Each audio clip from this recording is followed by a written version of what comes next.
देवेंद्र जी, आप कितनी बार अध्यक्ष बन चुके हैं? 9वीं बार बने अध्यक्ष।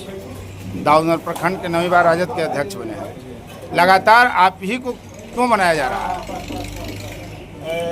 ऐसा बात है कि ऐसा बनाया नहीं जाता है। हम पार्टी के लिए जीते हैं और पार्टी के लिए मरते हैं। दूसरे दल वाले भी कहते हैं कि भाई अध्यक्ष हो तो आरजेडी के जैसा हो, जो बेचारा हमेशा दिन रात लगे हुए रहता है। तो अब इसी के चलते लोग काम करके चलते लोग हमको पर भरोसा करते हैं, इसीलिए दूसरे दल वाले भी पूछते रहते हैं। उद्देश्य क्या है? तो विधानसभा चुनाव तक आपका रहना तय है? हमारा उद्देश्य है कि संगठन को सशक्त और मजबूत बनाना मेरी पहली प्राथमिकता है। कार्यकर्ता दल के रीढ़ होते हैं। सभी कार्यकर्ताओं को सम्मान देना मेरा फर्ज बनता है, और जब संगठन मजबूत होगा तो दल भी मेरा मजबूत होगा।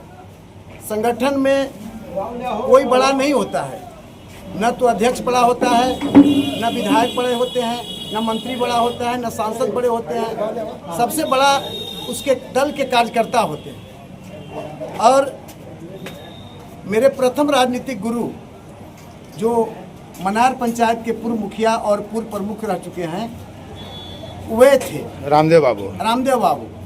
सबसे पहले उन्होंने हमको साधारण आरजेडी का जनता दल का कार्यकर्ता बनाया, और इसके बाद मैं साधारण कार्यकर्ता था, फिर पंचायत अध्यक्ष बना उन्हीं के द्वारा, और इसके बाद प्रखंड अध्यक्ष का पद जो मुझे मिला, इसका श्रेय सिर्फ और सिर्फ केवल पूर्व केंद्रीय मंत्री आदरणीय डॉक्टर कांति सिंह का है। और इतना ही नहीं, जब 5 वर्षों के बीच जब हम प्रखंड अध्यक्ष थे तो उनसे कुछ मेरा बीच में मतभेद भी हो गया था, लेकिन जब 2020 का विधानसभा चुनाव आया तो उन्होंने हम पर 100% भरोसा करके एक प्रखंड अध्यक्ष ही नहीं बल्कि निर्वाचन अभिकर्ता भी बना करके, और उन्होंने साबित कर दिया कि सचमुच में यह आरजेडी का सच्चा कार्यकर्ता। विधानसभा का चुनाव है सर पे, तो विधानसभा चुनाव को लेकर के आपकी क्या रणनीति है?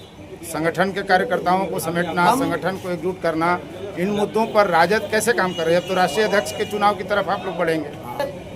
अब संगठन के पंचायत इकाई और प्रखंड इकाई का कार्य खत्म हो चुका है। आगे के चुनाव जिला का है। हम सभी पंचायतों में हर बूथ पर, पंचायत में एक 15 सदस्यीय कमेटी है, और इसके बाद हर बूथ पर एक बूथ अध्यक्ष, एक वार्ड अध्यक्ष और 15 गो हमारी कमेटी बनेगी, बूथ कमेटी। बूथ स्तर पर हमारी सभी मने जो पंचायत अध्यक्ष है उनको जिम्मा दे दिया गया कि नए सिरे से, पहले से मेरा 15 सदस्यीय कमेटी बना हुआ था बूथ कमेटी, लेकिन नए सिरे से अब जो चुनाव हो गया तो फिर नए सिरे से नई कमेटी का निर्माण हम लोग 1 सप्ताह के अंदर करके। विधानसभा चुनाव में क्या उम्मीद देखते हैं? विधानसभा चुनाव में हमारी पार्टी हमेशा जीतती रही है और हमेशा जीतेगी, आगे भी जीते। पार्टी 5 साल आपके विधायक रहे, कोई विशेष उल्लेखनीय कार्य बता दीजिए। यहाँ कितना बूथ है ये भी बता दीजिएगा। 166 बूथ है दाऊदनगर प्रखंड में। कितनी कमेटियाँ बनी हैं? सब पर 15 सदस्यीय कमेटी बनी हुई सभी बूथों पर। विधायक की उपलब्धियों को कैसे रखेंगे? हमारे माननीय विधायक जी ऋषि कुमार जी जब से इस क्षेत्र के विधायक बने हैं तब से अपने ऐच्छिक निधि से प्रत्येक गांव, जो राजस्व गांव है, करीब करीब जहां मेरा आधारभूत वोट है, वहां हर गांव में अपने ऐच्छिक निधि से काम कराने का कार्य किए हैं। और इतना मतलब ही जहां आपका वोटर है, समर्थक है, सिर्फ उन्हीं गांवों में काम भी कर रहे हैं। अधिक से अधिक मैंने करा, अधिक से अधिक वहाँ ज्यादा से काम कराने काम किया है। जैसे मेरा जिनोरिया है, जिनोरिया तो मेरा कोई आधारभूत वोट नहीं है, फिर भी वहाँ जिनोरिया काम हमने कराया है। मैंने ऐसी कोई बात नहीं की, लेकिन अधिकांश कोई बड़ा काम बताया विधायक निधि से हट करके कोई दूसरा बड़ा काम है विधायक निधि से हट करके। वो जो देख रहे हैं ठाकुर बिया से रोड हंसपुरा वाला, बेल रोड है, वहाँ से बेल बराही पौतू रोड, और इसके बाद ये जो संसार रोड जो है बहुत दिनों से पड़ा हुआ था, उसको माननीय विधायक जी ने बहुत प्रयास करके और इस रोड को बनाने का काम किया। इतना ही नहीं, हमारे का भी वर्तमान में 91 रोड सेंक्शन हुआ है दाऊदनगर ओबरा में। सब दाऊदनगर से ज्यादा ओबरा में रोडों का सेंक्शन किया गया है। कितना उस पर राशि खर्च होनी है? उस पर तो अनुमानित लागत अभी नहीं है, मैंने पूरी मालूम है। कब तक बन जाएगी वो सड़कें? मैंने और काम लग चुका है, 2-4 रोडों में काम शुरू हो गया, जैसे केसरारी से चमन बिघा का काम शुरू हो गया ग्रामीण कार्य विभाग वाली ग्रामीण कार्य सड़कों विभाग के द्वारा। और जो शेष कार्य है 1 सप्ताह के अंदर सभी जगह शिलान्यास कार्य शुरू हो जाएगा। मतलब अब अगला अध्यक्ष भी आप ही रहेंगे, मान इतना ही लिया नहीं, इतना ही नहीं, हमारे विधायक जी ने में जो काम किया है सभी विद्यालयों में, मध्य विद्यालयों में पूछ लीजिएगा और उच्च विद्यालयों में, साथ साथ जो टेबल कुर्सी आधारभूत संरचना और विद्यालयों का आपको जो दाऊदनगर कॉलेज महाविद्यालय है उसमें पीजी का पढ़ाई महत्वपूर्ण देन है शिक्षा के क्षेत्र में। अब इसके आगे क्या? प्रखंड अध्यक्ष आप 9 बार बन गए, इसके आगे क्या? यहाँ तो 1 बार 2 बार अध्यक्ष बनता है लोग, तो सीधे विधानसभा का ख्वाब देखता है। आप से अध्यक्ष बना हूँ, मैं अपनी कार्यकाल का बता देता हूँ। तो इसके पहले दाऊदनगर प्रखंड से हमारे के यहाँ कोई जीतता नहीं था प्रत्याशी, खास करके मेरा प्रत्याशी। और जब से बना हूँ हम अध्यक्ष, करीब लगातार मैंने बढ़त की ओर बढ़ते जा रहा है। पहले 7,000 से जीते थे, अब 12,000-13,000 से जीते थे 2020 में। अब अगली बार में इससे भी ज्यादा देख लीजिए कि रिकॉर्ड है लोकसभा में, उसको रिकॉर्ड को हम आगे तोड़ देंगे। आपका क्या नाम हुआ? मेरा नाम सुबोध कुमार, बिल निर्वाचन पदाधिकारी। आप इस चुनाव को कैसे देखते हैं? इस चुनाव को संगठनिक चुनाव में देखते हैं। आपसी जो चुनाव के बाद जो है प्रक्रिया, संगठन चुनाव के बाद जो है विधानसभा चुनाव में सभी लोग जो है उतरेंगे अपने दोस्त को से पूरा बिंदु से। आपका क्या कहना है चुनाव के मामले में? आपका नाम? मेरा नाम रंजन कुमार तेजपुरा परिषद है। चुनाव पदाधिकारी भी है ना? तो निर्वाचन सरल और सहजता से संपन्न हो गया, कोई विवाद, कोई मतभेद नहीं। कोई मतभेद नहीं, सुरक्षापूर्वक। थैंक यू सबको। थोड़ा सा बोलिए। कुछ केंद्र और राज्य पर भी मुझे कहना है सर। हाँ कहिए, बेहिचक।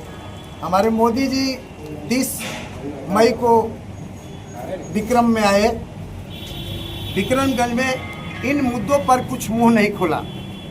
मुख्यमंत्री नीतीश कुमार के स्वास्थ्य पर, नौकरी एवं रोजगार पर, स्वास्थ्य की बदहाली पर, बेलगाम अपराध पर, शिक्षा की बदहाली पर, विशेष राज्य के दर्जे पर, व्यापारियों व्यवसायियों की सुरक्षा पर, गरीबी पर, पलायन पर और पटना विश्वविद्यालय के केंद्रीय विश्वविद्यालय के दर्जा दिलाने पर कुछ नहीं मुंह खोला।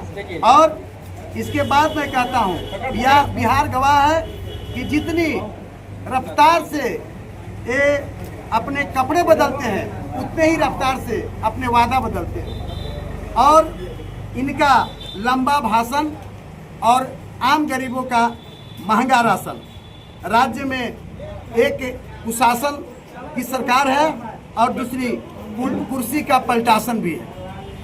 2005 के बाद ऐसा मुख्यमंत्री कोई नहीं दिखा था जो बिहार की दुर्गति पलटूपति प्लस जुमलापति, ऐसा बिहार।